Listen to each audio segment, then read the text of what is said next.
तर आज आलो होतो मी श्री क्षेत्र साई जन्मभूमी येथे पाथरी. तर तुम्हाला माहित नसेल, पण जसं शिर्डीमध्ये साईबाबाला मानतात, तर तसंच पाथरीमध्ये साईबाबाचा जन्म झाला आहे. आणि साईबाबा पाथऱ्यामधून शिर्डीमध्ये गेलते. तिथं त्यांनी तऱ्हातऱ्हाच्या लीला केल्या आणि तिथंच त्यांचा मृत्यू झाला. पण खरा जन्म साईबाबाचा हा पाथरीमध्ये आहे. ही साईबाबाची जुनी विहीर आहे. साईबाबाच्या घराची स्वतःच्या साईबाबाची विहीर आहे. साईबाबाची ही काही मूर्ती आहे तिथे.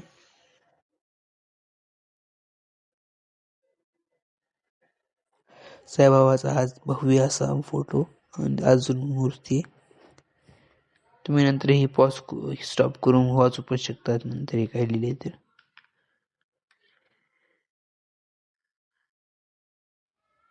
हे बघा, हे साईबाबाचे हे घराचे हे अवशेष आहेत तिथे. हे बघा साईबाबाची काही भांडी जातं हे. पुन्हा वरून साईबाबाची मूर्ती, फोटो, साईबाबाची बोध सुद्धा बघू शकता तिथं. अजून काही काही आहे इथं खूप सारं.